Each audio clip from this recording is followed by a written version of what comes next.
the show, I'm joined by my incredibly talented friend and skincare genius, Dr. Maryam Zamani. Hi, Steph. Hi. Thanks for having me. Thank you for being here. Maryam is a leading oculoplastic surgeon with a special interest in facial aesthetics and founder of the cult skincare brand MZSKIN, which is sold around the world, online and in stores such as Harrods and Harvey Nicks. Before we get into the first part of the show, Maryam, I've got to ask, what excites you most about facial aesthetics and skincare? I just love it all. You know, I think part of the reason it's so fun for me is because I have a genuine interest. I always have from when I was really young. And so I like all of it. Everybody always asks me, so what's your favorite part? Is it the surgery? Is it the non-surgical? Is it the lasers, the injectables?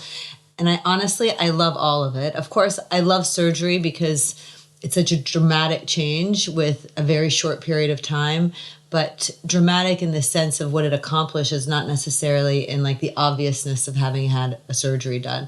But I really love all of it. And then the skincare really happened because of a passion of my own desire to have clear skin. And I thought the need for a woman to sort of be the representation of medical skincare lines that are sold over the counter. So, you know, there's so many great skincare brands out there. Most of them are created by men for women, and they work, but they kind of lost like that sensory luxury component where you felt like beautiful putting on your skincare and that you were doing something nice ritual wise for yourself. So for me, skincare was always about like, you know, coming home after a long day, going to the gym, coming home, taking a shower, putting on always pretty underwear and really nice skincare. And then I could put t-shirts and like sweats on, but I still felt very pretty. And then I wanted that skincare to really work. So I started using those doctor brands and I loved them. But, you know, at the end of the day, I just felt like they were more medicinal and they were less that ritual aspect. And for me, I suffered at that point a lot with something called melasma, which is a pigmentation condition that kind of waxes and wanes throughout life. And I really wanted to focus on clear skin and not so much fine lines and wrinkles. It was more to have like that beautiful palette, like that no makeup look. But I also wanted to have, you know, that luxury sensory component. And so I started creating MZSKIN for me, not having any plan of a business, really. So if I had to do something different, perhaps I would start with a business plan. But, you know, because I really did start it or create it from my bathroom with a local chemist, really just for myself and a few of my friends and some of my clients. And then, you know, things sort of took on a different shape and I kind of went with it. So I love all aspects of it. For me, the creation of the skincare is really fun. Like I love all the things we have in NPD, which is new product development coming out. I love all the products that I've made, but that for me is the most exciting. I'm not very good with like, you know, the selling. It's really the marketing.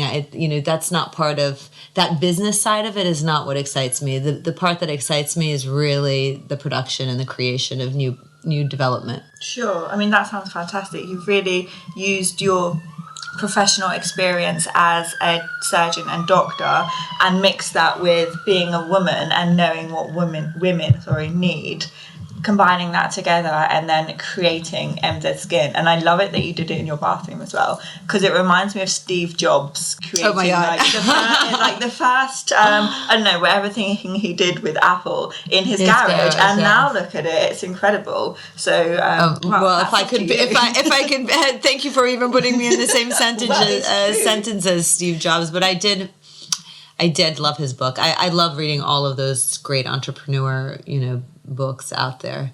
It makes you feel you see all their own trials and tribulation, and everybody always sees the success, but they don't know what it takes to get there. So I really appreciate all of those like sort of, you know, success stories, Netflix, Apple, Nike, you know, there's so many great books out there. So I do read them because they always get me even more excited. Yeah. I mean, obviously I don't consider myself anywhere in that category, but, you know, just to see their stories of people who are so uber, you know, successful in what they've accomplished, that they've also all had their own trials and tribulations. So, well, it sounds like you've learned a lot from reading these books, which is obviously very important to do. You know, reading is an incredible thing to do to teach yourself, even when you're not really trying to learn. If you're reading for just pleasure, reading these books that interest you, and like you've created a whole brand out of it. So well, I mean, I just started reading them. I used to read those like mystery books, when you go on the airplane, and like the John Grisham books and the Michael Connell, like anything that was sort of like a mystery. But now I'm part of a book club. So I read, none of us discuss anything, but we all read the books. So read some really great books actually. So I always think it's nice to hear other people's stories. Yeah, absolutely. So let's talk about your practice now. I'll go in with my first question. What is a common reason your patients come see you for a blepharoplasty? Blepharoplasty. Did I say it right? You did. Good. Indeed. So roll straight off the tongue. Exactly. So easy. So blepharoplasty is an upper eyelid surgery or lower eyelid surgery, depending on where you're having it done. And it's to remove either and or excess skin, fat, and a little bit of muscle sometimes. And there are different ways and approaches to do them. So on the upper lid, it's always in the eyelid skin crease to remove a little bit of extra skin and sometimes a little bit of fat, to help decrease hooding or excess skin on the upper eyelid. And some people, it's just a little bit of extra skin. On other people, it's so significant, your eyelid is almost sitting on top of your eyelashes. That can make someone look really tired and fatigued. And so that's a common surgical reason people come to see me. Similarly, for lower eyelid blepharoplasty, you can have different kinds, whether it's puffiness that makes people look really exhausted, or whether it's, lots of fine lines and wrinkles, or a combination of the two. And sometimes you remove some of the fat, sometimes you remove just some of the skin, sometimes you reposition the fat, sometimes you do all of those things in combination with one another. So obviously blepharoplasty is the only surgery, eyelid surgery is the only surgery I do. Blepharoplasty is the most common of those. I also do ptosis, which is when you have a droopy eyelid. I also remove lumps and bumps and do some reconstructions after, people have had cancers or traumas and things like that. And then non-surgically, the most common reason people come in to see me is to do a little tweak. And I say it tweak as a very general, large word. Most people say, you know what, I look tired even though I'm not. Mm-hmm. So oftentimes there are people anywhere from their 20s till their 80s, who say the first place that people generally tend to notice is in their lower eyelids. And as we get older, unfortunately, where the eyelashes are to where the cheek starts, so the eyelid to the cheek area elongates, and it becomes more noticeable what's called the anatomical tear trough, which is basically that semicircle that goes from the inner corner as a circle going out to the outer corner of your eye, and in a semicircle kind of way. And oftentimes that's volume loss. It's also normal descent of the mid-face and the fat pads with age. So that's where sagging comes in. And sometimes it's just hereditary and you can have puffiness above it. And so, those are the most common reasons. And then I have a second wave, which is really the jawline. I mean, everyone's obsessed with having a, stronger jawline. I think it's very trendy right now, I guess, with social media and all the apps that are out there to, change people and Facetune and craziness.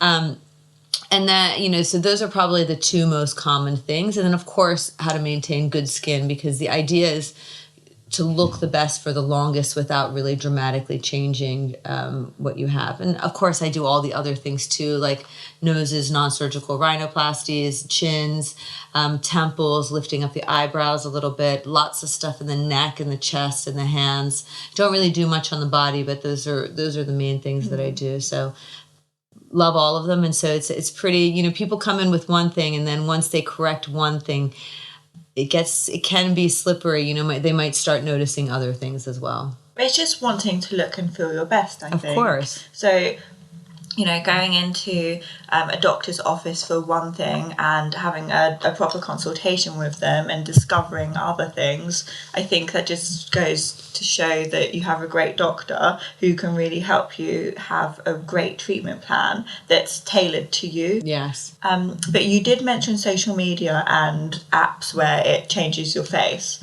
How do you handle your patients' expectations when they come in and ask or want to look a certain way?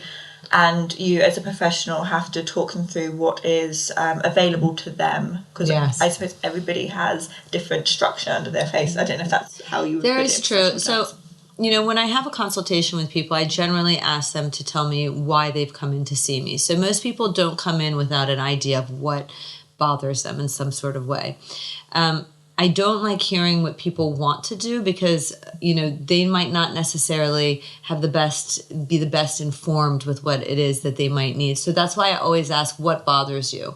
So then I try to address that. So I don't generally say, well, I think you need this and this and this. I say, what bothers you? And then I address that, because I think for a patient to be happy, they have to see an improvement in what bothers them. And if you point out, I don't know, something that they never noticed before, and you fix that, well, they're not going to have that happiness, because that was never really on top priority on their list. So I always say, what's your biggest concern? Then how can we fix it? If someone's gone to 10 different people and has only bad to say about all 10 of those people, sometimes that can be a red flag that there might be something else going on. But generally, most people, if you talk them through the procedure and what to expect, they understand that. There are some people who have unrealistic expectations, who want to look like a filter, for instance. And I try to explain a filter changes the location of things. Like, you physically can't make the distance in between your eyes less and more, for instance. Like, even with surgery, you'd have to have very complicated surgery to do that. You just can't do that.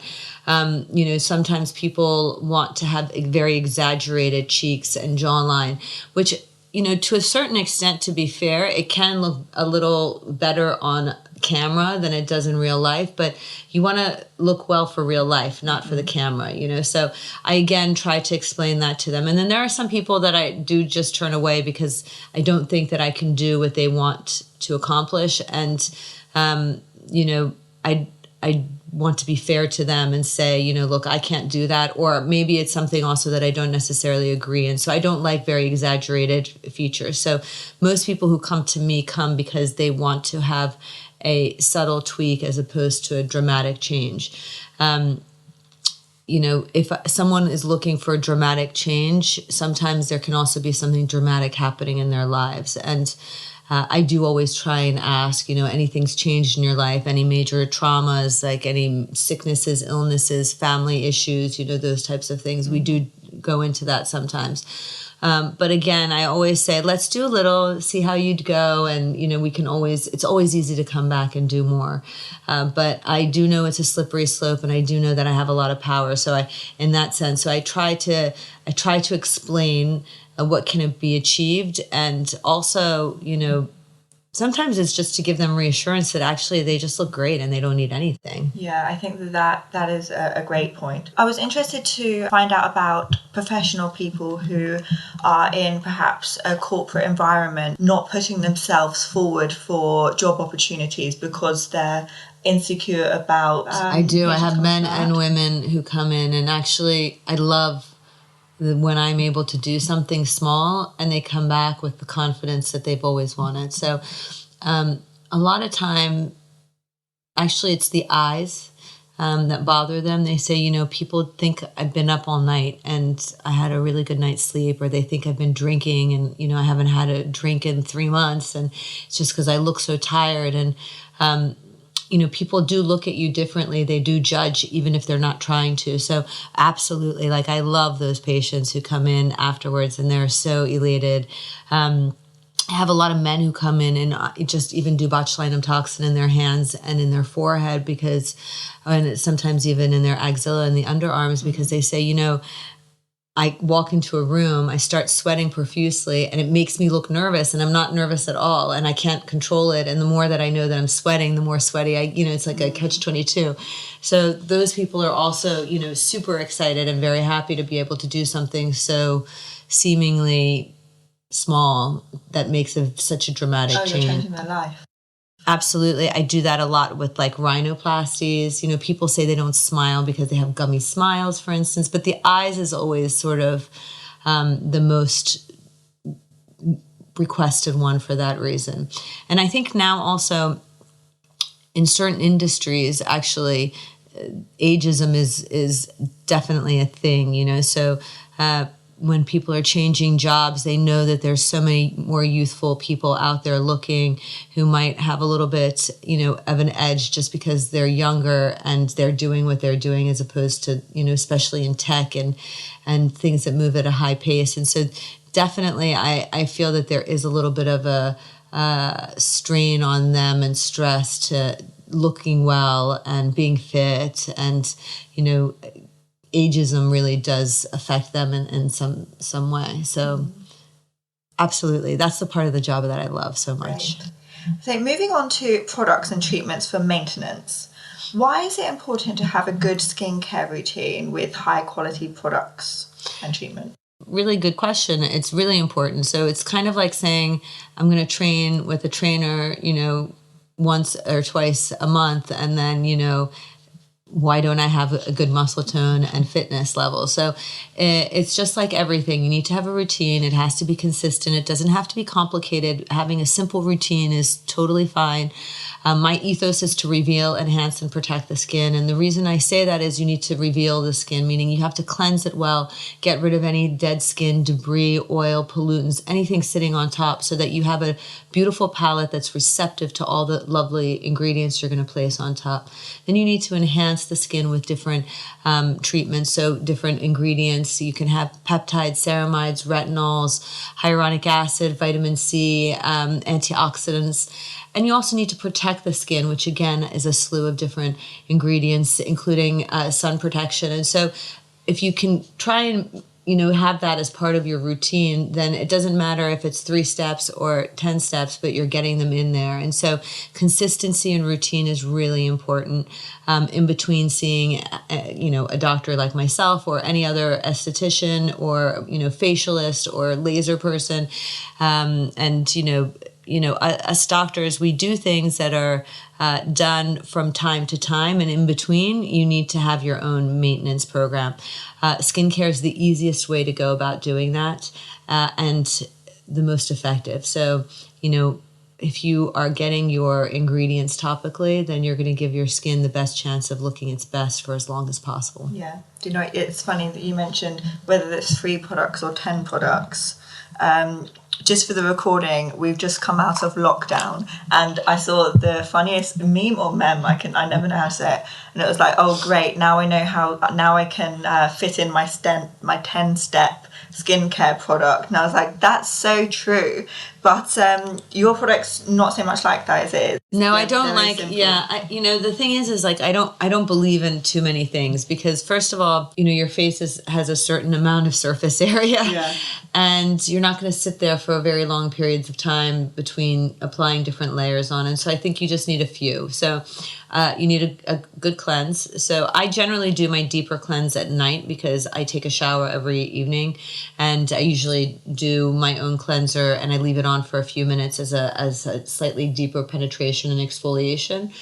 And then for the skincare routine, so in the morning, I always have a vitamin C, morning and night. It's the first thing I do. I always like to remind people, the lighter the texture of the product that you're using, you put that on first. So actually, I put my eye cream on first because the skin around the eye is the thinnest on the body, and it also has much fewer glands, oil glands, and that's why the skin around that area becomes more lined earlier on than the rest of the face. So the eye cream is formulated such to have better penetration in that area and to create and hold on to hydration for longer. So I use the Soothe and Smooth one. Then always, as I was saying before, morning and night, I put on Brighten and Perfect, which is a vitamin C serum and azelaic acid, which helps to improve skin texture, promote collagen production. It also helps decrease pigmentation and the production of new pigmentation. Azelaic acid also is one of those things that helps decrease melanin production and helps brightening of the skin. So really a powerhouse ingredient that I think pretty much most people should be on. I mean, there would be very few cases where you wouldn't use it. And if you're consistently good at using that, you will have a decrease in pigmentation of almost 40% over the course of just 1 month. So really powerful independent clinical trials. But that's one ingredient I really love. And then for me, my morning routine ends after I put my Tint and Protect moisturizer. So that's a daily moisturizer that has SPF, lots of hyaluronic acid, has cacao oil, which are natural vitamins and minerals that help with the skin. And it also has some more vitamin C. It has a really beautiful translucent pigment to it that fits lighter to about, skin type 4 colored skin. And I love that product because it has the SPF and the protection in it too. And really that's my 3 steps. And then in the evening, I do the same thing. I use the Brighten and Perfect. I use the eye cream. And then I sometimes layer things depending on, what kind of environment I'm in, whether it's really hot and I want something lighter, so I would use a serum like Rest and Revive, or if I want something heavier, I use Replenish and Restore. And sometimes when I'm really dehydrated or I'm in the mountains, I like both of them. I put the serum first, and then I put the treatment on top. And then I also add an independent retinol in the evening. So for the MZSKIN one, I'd use the retinol skin booster, but sometimes I even use prescription strength, tretinoin, or I mix that sometimes with hydroquinone so that for my own pigmentation issues. But it's really important to sort of keep it easy, keep it consistent. If I had 15 steps to do, first of all, I have 2 small kids. There's no way I'd ever get anything done in the morning if I had to put that many steps on. And I wouldn't be able to be consistent. So the biggest problem I see in my office is compliance. And so I want skincare to be easy and effective. Yeah. I mean, you've mentioned a lot of ingredients there, but the fantastic thing is they are all bottled into kind of like 3 steps, which is fantastic. That's exactly what I'm looking for in a product. I've noticed that a lot of brands, amazing as they are, they're in separate products, and it's difficult for me as a person that doesn't have a background really in shift through it and know what you need. Exactly. And it gets really, it's very daunting. You don't know. There's so much out there and not enough information. Yeah, really overwhelming. I mean, I wanted to also say that everything I've done is consciously. So I hate the idea of clean skincare, that word, that terminology, because there's no uniformity in it and there's no one definition. So I like to use the term conscious. So every ingredient in my products are consciously put in there. So of course I'm free from silicones, parabens, anything that's really nasty for the skin.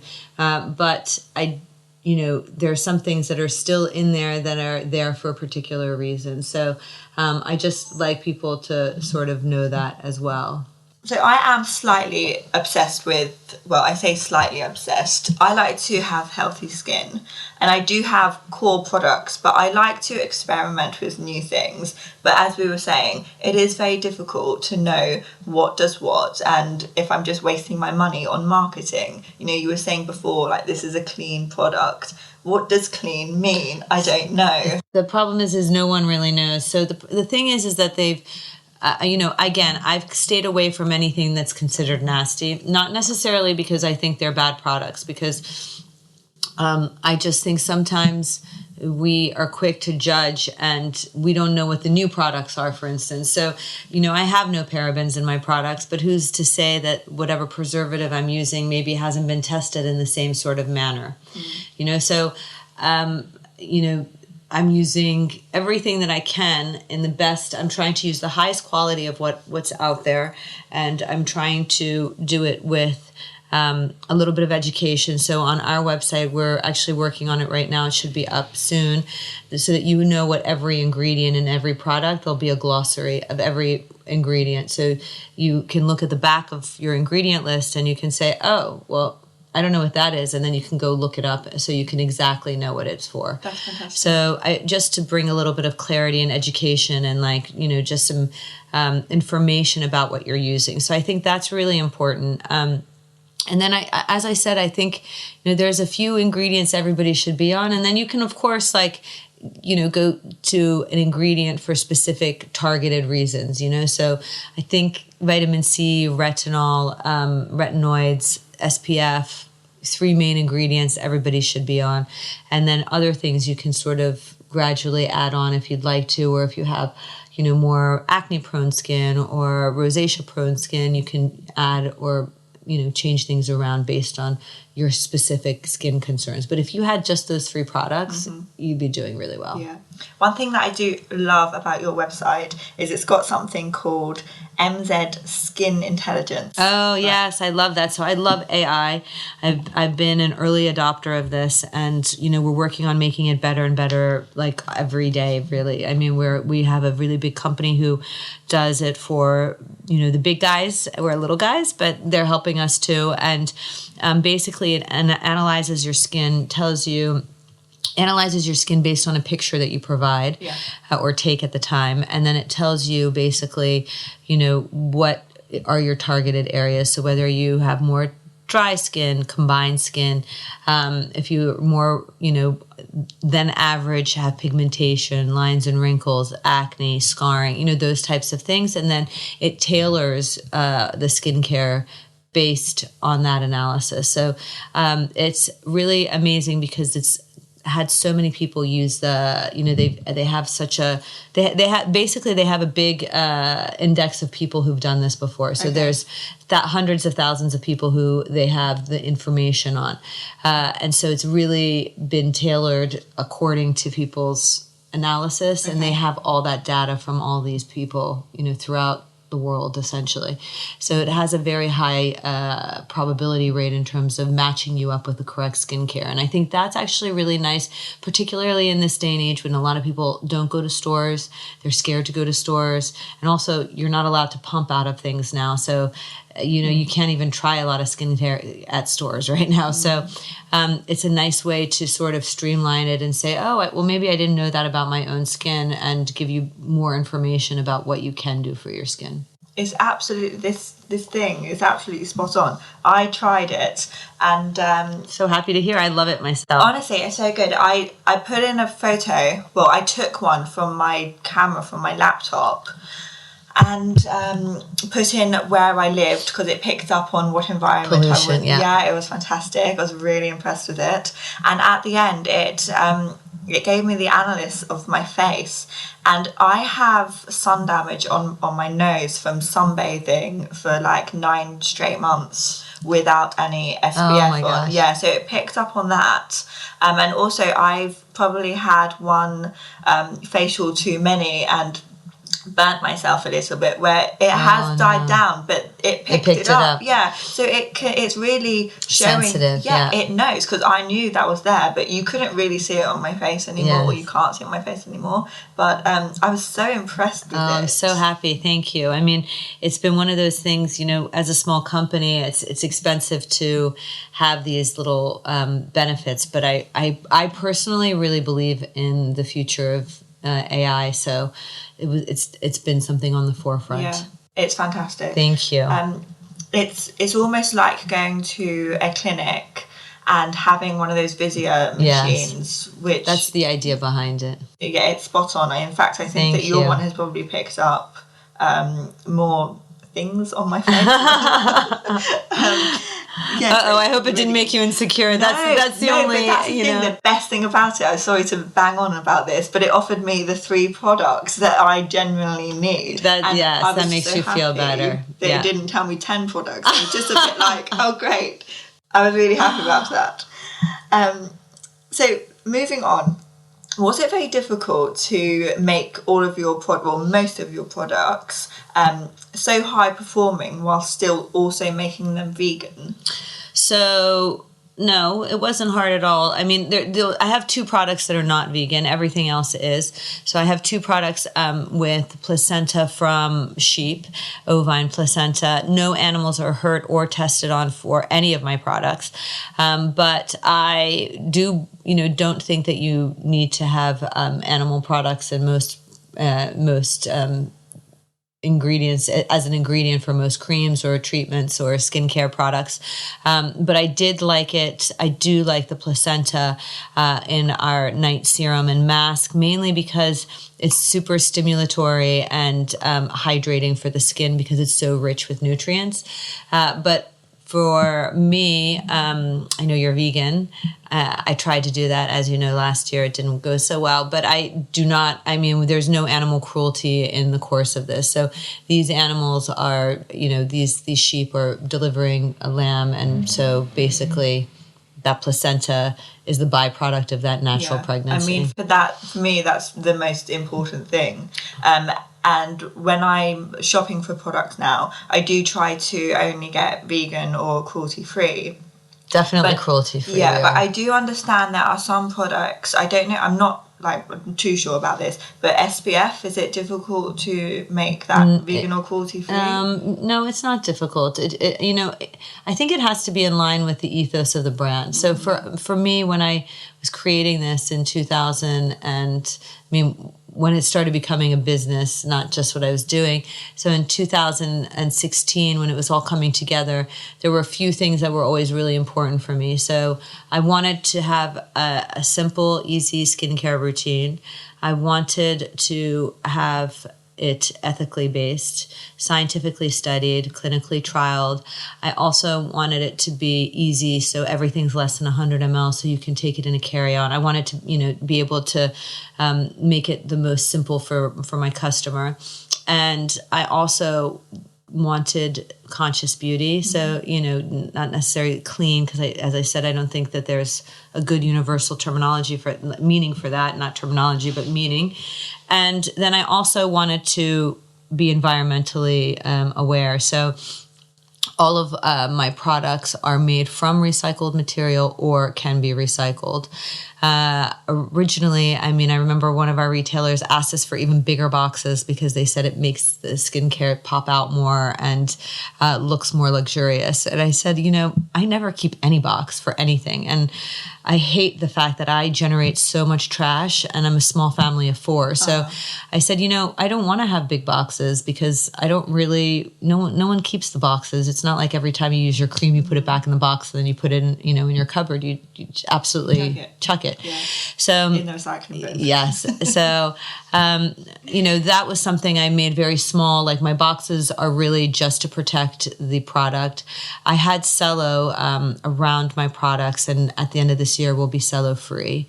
I hope that works well. Sometimes retailers get upset because if there's any scuffs on a box, people generally won't buy the box with the scuff, and that's what the plastic's there for. But again, in the interest of being, environmentally conscious, because, my kids are going to inherit this world. I'm going down that route. There is, for instance, recyclable cello as well, but it's not cello, it's like shrink wrap. And I think that looks not nice. And so between having something look not nice and not having it at all, I always said, well, why bother even having it? So I'm trying now to get rid of it. Well, Maryam, it sounds like you're an absolute trailblazer and you're doing everything before other people. So I think the way the world is moving, it's only a matter of time before, people are going to be ditching the... I hope so. Yeah. We need to. I just look at Amazon, and I won't say bad about Amazon because I basically lived on all my Amazon deliveries during lockdown, but, there's just so much waste we create. And so I try, we should all try our best to... Yeah. I think actually in the aesthetic world, somebody needs to do something about it, because I was thinking every syringe that I use for injectables comes in its separate plastic container that's in a separate, 2 of them are then in a box that has sellotape, it's just, there's so much extra stuff, and there's got to be a better way. I don't think anybody's really thought about it or tried to do anything, but there's really got to be. And also they're not sterile. So it's not that you take it out of there and it's sterile. It's clean, but it's not sterile. So it's kind of like, well, what's the point? Interesting. You mentioned that MZSKIN was born 4 years ago? Yes, our anniversary is coming up. We launched at the end of September 2016 at Harrods. Wow. I know. So in that time, you were selling in the UK only? Yes. So we started in September. So basically... in February, I was fortunate enough to be introduced to a buyer at Harrods, and that's really where MZSKIN sort of took off. I had them in components, but nothing. I didn't have a final. It didn't look as it looks now. And the buyer at Harrods was super sweet and very supportive, and she loved the product, and she said, we want to launch it in September.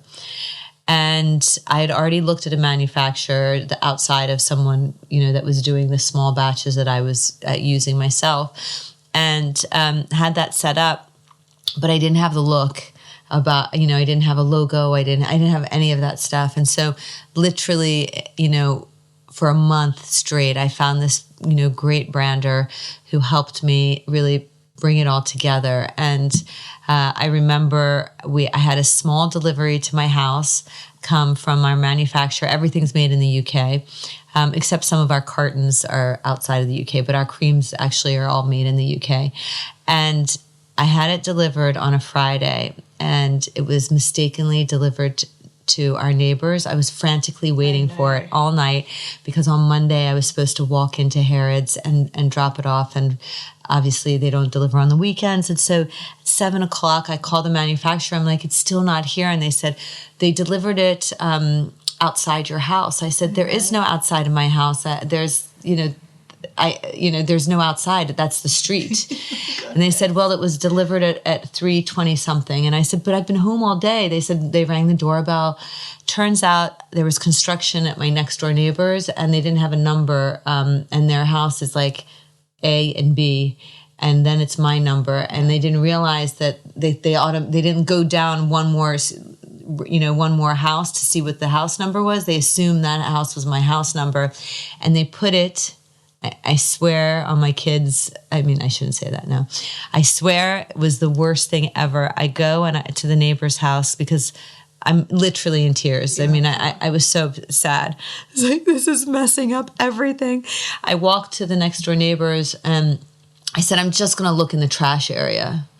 And sure enough, all of my boxes were sitting on the bins of my next door neighbor. Fortunately, as I said, there was construction going on and no one was living there. But Friday is a trash day in my neighborhood, and the trash man comes, thank God, early in the morning, and this was delivered in the afternoon. But if this had happened on any other day, it's very possible the trash man would have taken all my products. Anyway, long story short, it's like 10:00 by the time I figure out that this has happened because, my neighbor right here, I'm dying. I'm bringing in all these boxes, and they're packed, so there's 100 together, and 100 creams is just like it's heavy. And then I remember on Monday morning, I went into Harrods, and I had no idea that Harrods has a whole underground world that's almost as big as Harrods on the exterior. So I go into their staff entrance. Literally, it's 7:00 in the morning. This was a big day for me.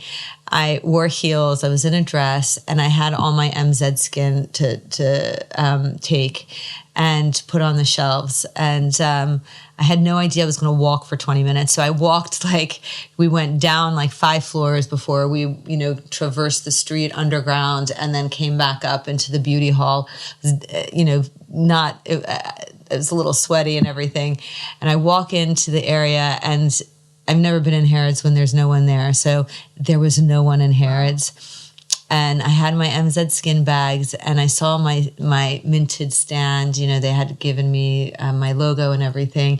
And I filled those shelves up. And I have to say, don't think I've ever had an experience in my life like that before. It was really, like a Cinderella type moment. I was like, oh my God, I'll never forget just going there. I can't believe that. I know it's only 4 shelves in a 6-story building that has I don't know how many thousands of brands, but it was really just a pivotal moment. And I just I don't know how to explain it. I'll never forget that feeling. I was like a kid in a candy store. Yeah. All of Harrods is mine. I know I only had these small little shelves, but it was truly, amazing. It's a dream come true, definitely. It wasn't even my dream, but, it became that. Dream it was, and I know. You've grown this business from it was your so bathroom amazing. to Harrods. That was, it was really a pinch me moment. I couldn't believe it. I really couldn't believe it. So 4 years has gone by, and you're not So just quickly. in Harrods anymore. You're international, really. I am. We're in 52 stores worldwide. Congratulations. Thank you very much. We're pretty much on every continent, so that's really exciting. Wow. So it's grown, and, you know, it's organically grown. We have it started in my house. And so up until last October, we were working out of my dining room. And then in October, we moved to a new location, a head office, and now we are a team of 12. So yeah, I know. I always try to tell my team that you should always celebrate the good moments, because there's a lot of frustration that happens in between. And so you should always, you know, be happy and grateful for the good things that happen. So I wake up every day super grateful. I have a great team. I love my team. It really is the team that makes the dream. I mean, if you're only as, there's a saying I heard before that you're only as happy as your most unhappy child. And I think you're only as strong on your team as your weakest link. So I think it's really important to create a strong team. I have a very diverse team, actually. Very young, most people. I used to think I was young, and then I was like, not so much. There's a lot younger people out there, but, you know, super smart, all women, actually, and, from all walks of life, and just love my team so much, and look forward to growing. You know, the fun part is seeing it all come together. So, how does it differ running a skincare brand that's in the UK to international? You know, it makes no difference. So obviously, we have not better relationships, but we have more contactable relationships with the ones that are in the UK. So, you know, I see the buyers and the team. I'll pop into one of the stores, and, you know, we have more of an actual presence myself. For the other ones, before, I was trying in some of the locations to go and make appearances and meet and greet and just meet the teams behind them. But, since COVID's happened, and because I think that actually we will not have, the same sort of repertoire and ability to have, larger groups of people come together, that I don't know when that's going to happen. So fortunately, we have, social media, and we also have lots of video conferencing, so I keep in touch with them there. But I love being in touch with everybody. I am very present as the head of and founder of MZSKIN. But I really like it because actually when I meet with them, I always learn something new. So depending on where our products are sold in the world, people have different issues that bother them. And so I like to know that, especially important when I'm doing new product development, to sort of target to what people need. And I always say, even, if there's a product that you wish you had, then let me know, because we can make that happen. Amazing. I mean, it doesn't happen overnight. It takes really from inception to market a couple of years to get a proper product out that has, the safety, the profile, the efficacy, the testing, all of that done. It does really take 2 years. Yeah. To have that. That's great that you get their feedback. And I'd love that. Yes. Fantastic. So what legwork does go into a skincare brand before it's launched? You don't know until you know. So do I want to know? When I started, you just keep going, and then somehow people help you along the way. I'm really fortunate. I've had amazing mentors along the way, and I think that's really important. And I have extremely supportive parents, and my husband as well, who, have sort of made it like, of course you can do it. And, I'm a solutions person anyway. But there are things sometimes we didn't know until afterwards. And then we had to, change things around. So for instance, I didn't know, with cruelty free, you need to apply for a sticker before you can put that on your website, or, like silly things, but you learn along the way. And, it's trial and error for a lot of it, especially when you're young and you're growing a small business and you don't have the resources, the financial resources to have, somebody who's done it all before. So I know that this is a learning curve. I just try to make it so that I don't have too many expensive mistakes, because at the end of the day, we can solve any problem. It's just, you don't want to burn a lot of cash doing that, especially since I'm the one, I don't have any outside investors. So I did it all myself. And I really have been, very prudent in how we spend the money and try and grow the business. Everything's been put back into the business. And I'm, I think that's also really important too. You have a budget. It went over my budget, but that's what budgets are for. That's what, yeah. I mean, I kind of knew that was going to happen. I had one budget for my husband, but I kind of knew always that it was going to be around where it ended up. And it's exactly where I thought it was going to. It was like 8,000 pounds over that. But which isn't that much. Yeah, which isn't that much. But my husband had I told him a different one. He's like, no, but you got to keep it under this. And I was like, okay. And then, but I knew that it was, you just know that that can't happen. So, but you have to do what you can with the resources that you have. And that something means that you have to be creative a lot of the times. You mentioned before about having a mentor, which I think is so important. Super important. I've got a number of mentors in my life, and you absolutely being one of them. Love Maybe you. It's true. So sweet. But I think it's so important. Yeah, I think that when you are a mentor to somebody, you're really helping them to develop as a person and for them to feel comfortable and be themselves. And Maryam, you're obviously very passionate about what you want and what you think is right. And for somebody, hopefully, to draw that out for you and to be like, yes, go after your dreams, I think is so important. Oh, I think it's really, I speak back about this doctor who I worked with when I was younger and I was in training and residency.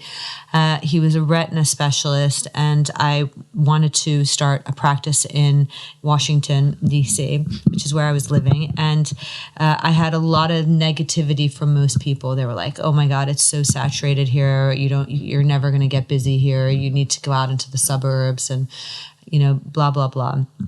And I asked him, he was part of probably one of the most successful retina practices in the world, in the United States. And he said, there's always room for one more. He said, maybe it's going to take you an extra year to get where you want to be, but you're going to get there. So if that's what you want, if you want to be in DC, then you make it in DC and you'll do just fine. And I kind of, I don't know why that stuck to me more than anything else, but it really did stick with me for everything. And I just think, when people say, oh my God, the skincare market is so saturated, it is saturated. But if you have a good product and you can manage to show your product, to other people, there's always room for one more, and, there's going to be other people after me too. And, healthy competition is good. It's good. We should always be striving for better. And I hope I'm always the one giving the better. But if there's somebody else who's giving you even better, then of course, they deserve to have that market share, essentially. Yeah. And I think it holds for anything. It doesn't necessarily have to do with the product. It can be with your business. It can be with medicine. It can be with anything, so do what you want to do and don't let the noise of other people get in your way, So there's always going to be the downers and the glass half empty. You just got to be a half glass full kind of gal. Yeah. So how would you advise aspiring skincare brand owners to keep up with market trends and use this knowledge to position their brand into a leadership position? So I have to say I'm not a huge person on trendy. Mm-hmm. So I don't use like the trendy new ingredients and things like that. I really believe in science-backed, sort of ingredients. I want the things that have been tried, tested, have had lots of clinical trials on them, efficacy and safety is really important for me. But of course, it is important to know what people need in their skin. And I really do think, obviously, there's so many different ways to know what's going on. There's all these websites where you can, cosmetic news, even WWD, there's a lot of also just industry sort of journals that are sent out. And but obviously, having all my patients in my practice, I see what the main concern is for the body of people who come in. And I consider myself very similar to most of my patients. And so, people aren't generally trying to, they just want to look the best they can for as long as they can. And as I said, the reason why foundation is so, successful is because people want even skin tone. Mm-hmm. And that takes care of a lot of things. So the main things are, acne, pigmentation, rosacea. Those are, and then excessively dry skin, like eczematic skin, those types of things. So then, of course, there's a lot outlying, underlying and around that might need some more medical attention as opposed to topical. But the whole purpose is to have the best skin that you can. And so, just stay true to your values, decide what's important for you. So, people, my formulator asked me, so is it important for you to have, be relatively, with that word clean? And I said, look, I don't want to have anything that's nasty, like that I quote unquote is a nasty. So don't want anything that has had any clinical trials that have shown potential negativity or safety questions. Even though I don't necessarily agree with some of them, so I didn't put any parabens in, I didn't put any silicones in. So I didn't do any of those types of things that were against my own ethos, So, I thought about fragrance. I get not annoyed. I get flustered a little bit because then there's lack of education. So I don't use essential oils only in my skincare, mainly because most people have allergies to natural oils as opposed to synthetic ones. So the synthetic ones are less likely to cause you any sort of irritation. And why put any fragrance at all? Well, because some ingredients don't smell very nice if you don't mask them in some sort of way. And so I wanted to sort of have a balance between that very clinical and to have something that makes you feel nice when you put it on. So, that's why I say conscious. So I like that idea of conscious because I think there should be a reason why things are done the way they are. Do you want to be good for the environment? I hope everybody says yes to that. So you just have to put these sort of in your brand values and build from that and stay true to your own brand. There's a lot of brands out there. Everybody has their own story and their own vision. And you can grow yourself knowing what's going on around you. But really, I think in my own personal opinion, and the way that I've done MZSKIN is that I've been true to what I think is important and, how I envision the brand evolving. So I wish I had unlimited funds. I'd do lots of things simultaneously, but of course, like all new businesses, we have to manage cash flow. And so I can't do everything all at once, but we have so many great products in the product line. That's so amazing, Maryam, that really know how to do everything, manage cash flow, create a product. You have to learn. I don't think I don't know if that was not. I always say being a doctor is so much easier than running MZSKIN because MZSKIN is a business, and obviously I don't have any background in any sort of business, and so I'm learning on the job a lot, and I care, so I am very involved. I think if you are any sort of entrepreneur, you do care. So you and also you can't have people doing everything for you. Yeah. Well, this takes me into my next question. What qualifications do you think a skincare brand owner should have or needs to have? I think anybody who has a brand, any kind of brand, has to have their vision. So you have to have your vision and your brand goals, how your pillars. And then you have to be organized. I think organization is really important, and you have to seek help when you need it. So I'm totally fine with asking anybody and calling up cold. I used to be shy about that, of having somebody not answer me or take offense. Now I just put myself out there. So if you don't try, you'll never know. You know, it's like sort of, if you don't ask, you'll never get. So I just think you have to do your best, basically. It's not, I don't think you need any qualifications necessarily. Some of the most successful skincare brands have been created by people who have nothing to do with science or medicine or, you know, ingredients or anything business related, and they just, you know, have put some things together and created a brand. So I don't think it's necessary to have even the background in it. Of course, it helps a lot. You can learn a lot on your own, and you can have your formulator tell you what you need as well, you know, if you didn't want to go down that route. And there are a lot of people who actually do skincare brands where they take off the shelf products and relabel them and put them in their own name. I mean, that's obviously not anything that I would ever do, but, you know, there's a lot of successful brands out there like that. But I would say if this is something you want to do, then you've probably already had a passion for skincare your whole life. And you just need to be organized. Talk to as many people as you can in terms of friends, family. If you know a lawyer, you know, if you know somebody who's you know, just get as much information. So, you know, information is gold. So the more you know, the less surprised you'll be down the line. Sounds like communication is a big one. Communication is a big one. And then you have to do your homework. You just have to research. Like, you know, you have to meet a bunch of people for everything before you decide on the one that you're going to use for manufacturing or for marketing or for e-commerce or even just to build a website, you know. So there's so many people who out there who do the same thing, and the only person who's going to make the decision is you, and you better make it informed. So as a skincare brand owner, what's the biggest challenge that you faced and overcome? My biggest challenge. Because it sounds like, as you were saying before, like with the qualifications, communications, there's a lot of risk to take when you're making all of these decisions. Yeah, you just can't think about it too much. You can't think about it too much. Otherwise, it'll paralyze you and you won't do anything.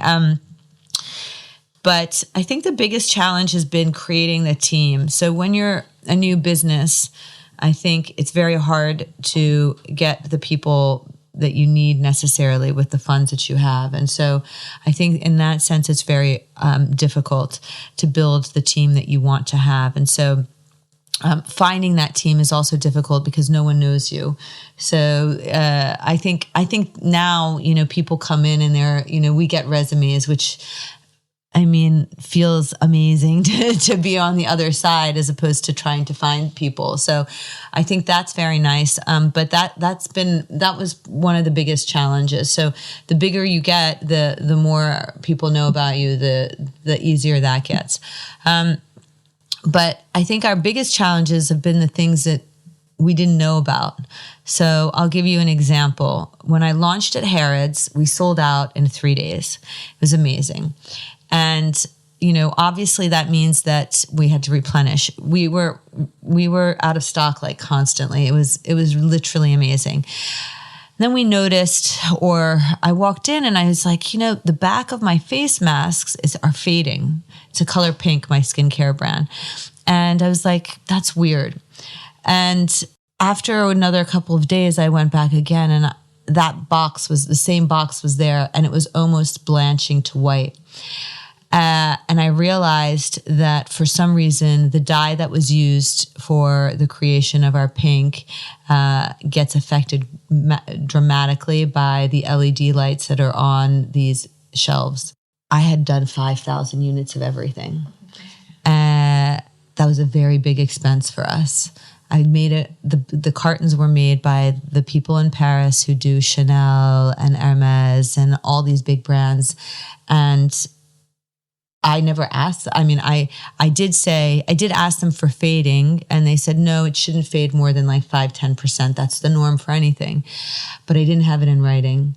And they said, well, you didn't tell us that you didn't want the color to stay. I mean, I found that very aggravating because why would I ask for pink that's going to change into white in a week, you know? So I thought that was a very bad way to try and mitigate the situation. And as I said, I'd made 5,000 units of 8 products. So, you know, that's 40,000 cartons that I had made with these same guys. And I had to find an alternative.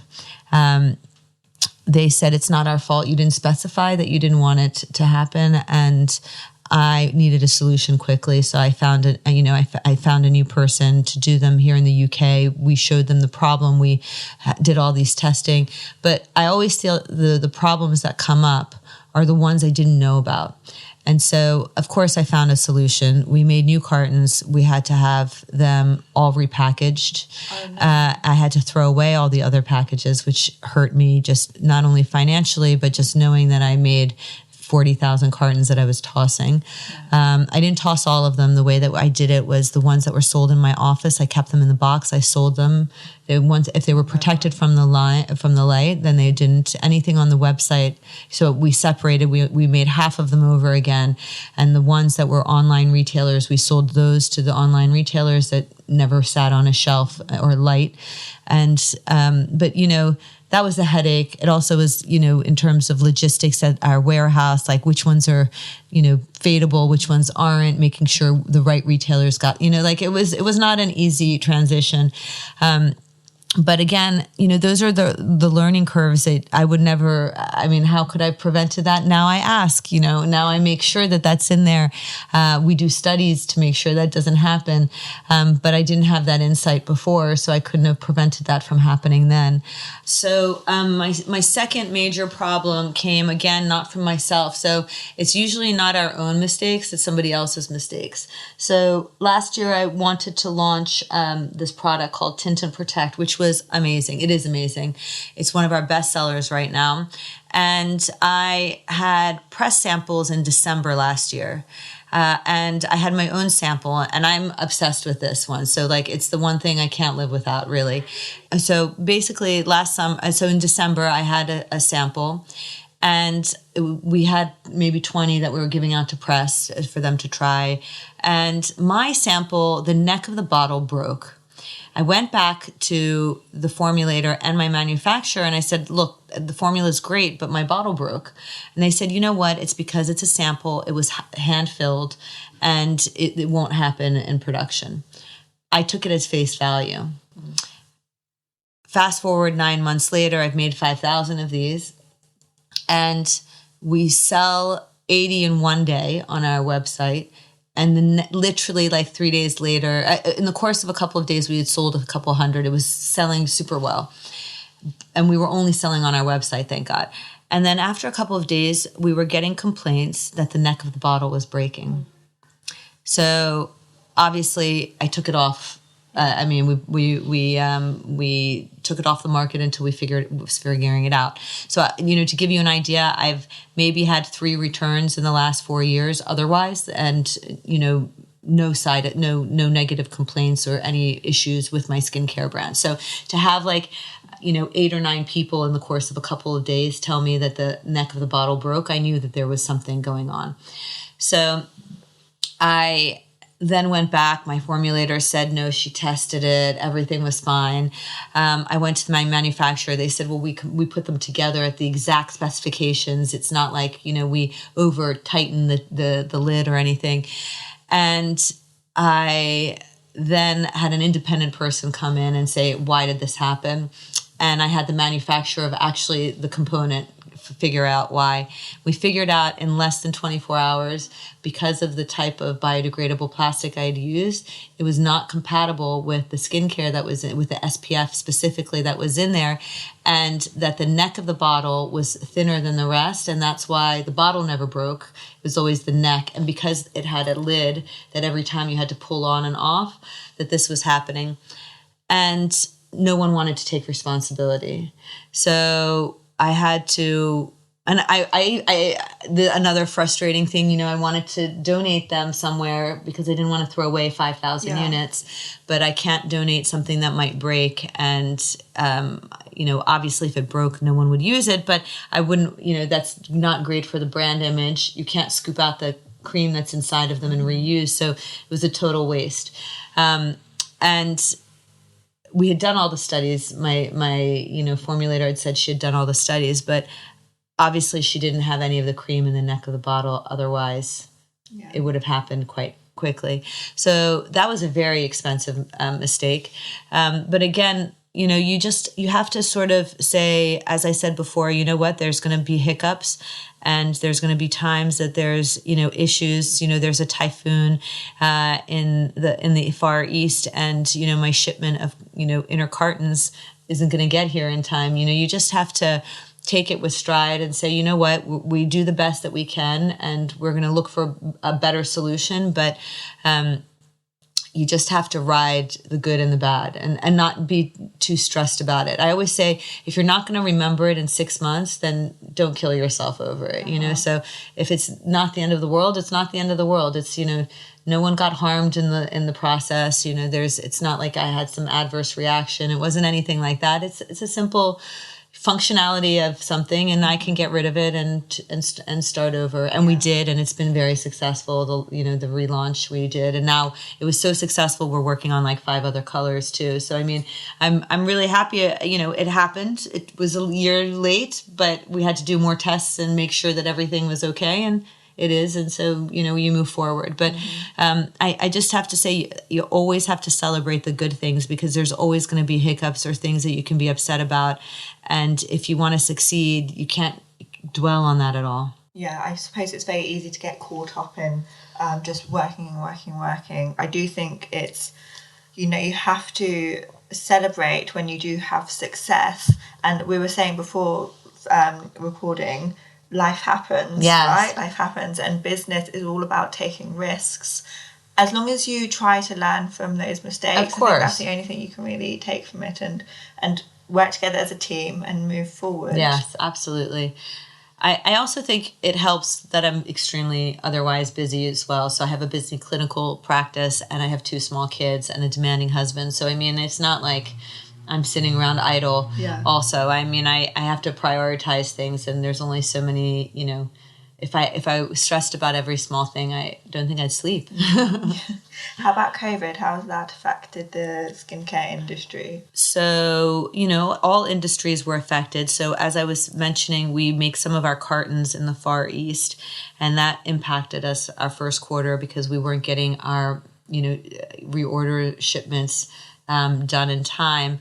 But actually, we had a very strong second and third quarter. And I think most of that has been because we spent a lot of time educating our consumer and creating more brand awareness. And so, we obviously, like all other brands, we're trying to reduce our spending and really focus on the core. But actually, our e-commerce business, I think it quadrupled during COVID time. So again, a lot of retailers were not open. So I think a lot of that business that would have normally gone to some other retailers came directly to us. And so, we did a lot of social media in terms of just going live and doing education, master classes. So I thought it was a nice time to teach people when they had a little bit of free time to experiment and try things at home. So, while they weren't necessarily, I didn't buy, other than some workout clothes and trainers, I didn't really buy anything, but I did, I'm always experimenting with skincare. So I was, trying different things with our own formulators, and that's why we have the most amazing NPD schedule coming out soon.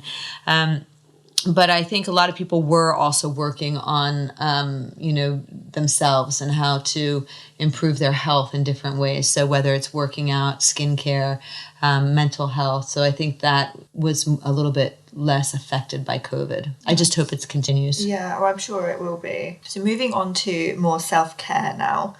What does a healthy work-life balance mean to you? How do you ensure you get it? I don't. I wish I did. So I don't know. I mean, that's the secret I wish I knew the answer to. I would say, you have to, there is a balance. You try to be balanced, but there's always something that is a give and take. And there are some things that you have to compromise on. And I try to sleep early-ish. I'm a night person generally, so I find that very difficult. I'm not an early riser, but I have to take my kids to school, so I am an early riser. And so sleep, I think, is really important. So I try to say it's okay if I don't get through all my emails or all my to-do lists. I'm totally OCD, and I love all those checking off. But I think, for me, exercise is really important. It's a form of therapy for me. So if I don't exercise, I'm not as nice as if I have exercise. So I think that's really important. And I also need to have time with my babies and my husband and my friends, because they also give me energy and motivation and inspiration. So I think you have to prioritize and try and do things and delegate. So I think in terms of that, I do delegate. I have a lot of schedules for everyone, for each of my kids. I know what I'm doing for each one of them. I try to make it for all of their, sort of important events and games and things of that sort. And, even, important dates for friends. Of course, I miss out socially on some things, but, you can't have it all. Yeah, you can't have it all. I think that it's difficult. Prioritizing is, I think, a big one. And I think that I struggle with that, because there are so many things. Well, you think that there are so many things that you have to get through. But you don't. I know you don't. Those emails, as you were saying, they can wait until the next day. People aren't waiting I don't think they are, hopefully anyway, on the other end of, the World Wide Web, waiting for you to reply back to them. No. I mean, get your 8 hours of yes, sleep. I think the sleep is very important. And, the one thing that I have always made a priority is my family. And so I'm always working on MZSKIN. So regardless if I'm on a holiday or there's COVID and there's quarantine, whatever the reason, I'm always doing MZSKIN. But from my clinical practice, I do take a break whenever my kids have holidays. And that sort of makes me feel better, because then I have a lot of really nice quality time with them. I'm obviously still working. I still do, many hours a day on the phone and just general email and doing work for the brand. But I feel that at least I'm very present for the times that I'm with them. And, we'll go sailing together or skiing, like we're doing stuff together. And so, I'm very fortunate to be able to take that time off, but I also realize I need it for my own creativity. The more time you have to ponder and think, the more ideas you get. So I find that sometimes on holiday I'm not even thinking, but I wake up with ideas. So subconsciously there's something going on. Yeah, maybe because you've given yourself a break. Yes, you're able to be more creative. Yes, absolutely. Taking out a break is creative. So you mentioned that fitness is a big one for you. Yes, I'm very much into fitness too. Another one of mine is skincare. I love it. I was at work on Friday and I'd had a really long day, and all I wanted to do was get home and treat myself and put an eye mask on. So I marched off to the shops trying to find it. Anyway, I couldn't. So it's me even more tired. And frustrated. Yeah, exactly. Now, I see it as a form of well-being and looking after myself. But do you think that skincare is seen as a form of well-being? Absolutely. Or guilty pleasure by some? No, it shouldn't be a guilty pleasure. It is a necessity. Yeah. But you can have pleasure from it too. Yeah. So, I think the self-help ritual aspect, like what I was saying when I was younger, and I would come home and take a shower and put on pretty underwear and have my creams, that ritual made me feel really good. Yeah. It balanced me, it calmed me, and kind of prepared me for a nice night's sleep. Mm-hmm. So absolutely, I think it's super important. So how can people book an appointment with you and connect with you on social media? So you can follow me on many of my Instagrams. So we have the Guinea Pig Podcast. We have where I speak with Fiona Golfer, who is the ex-editor-at-large of British Vogue, on different treatments and not just, aesthetic, but lots of different things that can be done at home, in the office. and it's really quite interesting. It's more informative than anything else. We're just starting our second season in September. Then you have MZSKIN Official, which is our skincare Instagram, where we try and educate and give you some more insight on our brand and what we can do for skin. And then I have Dr. Maryam Zamani, which is my Instagram for my work. And I do put some of my, athletic things. Sporty, I should say. I'm not necessarily athletic. I'm sporty. So I put my workouts on there too. And then sometimes I do a little something. I try to have like a mix of work and a little bit of, something that makes you happy. Because I think that's important. So you can follow me there for that. I'm going to put all these in the show notes so you can find Maryam Thank you. wherever she is, if she's working out, sailing, or at the clinic doing surgery, because you can check her out doing that as well. I do. Sometimes if my patients allow me, I do put my videos on Instagram. It's great to watch. If you like that kind of thing. Yeah, absolutely no filter there whatsoever. There's no filter. No warning either. So, but there's no blood generally. No, there's really, it's a very bloodless surgery. Yeah, I've been in one of your surgeries before with a hat and gown on as well. It's really interesting to watch. Thank you. Thanks everybody for joining us here today. Thank you, Maryam. Thank you so much for having me. Until the next time. Bye.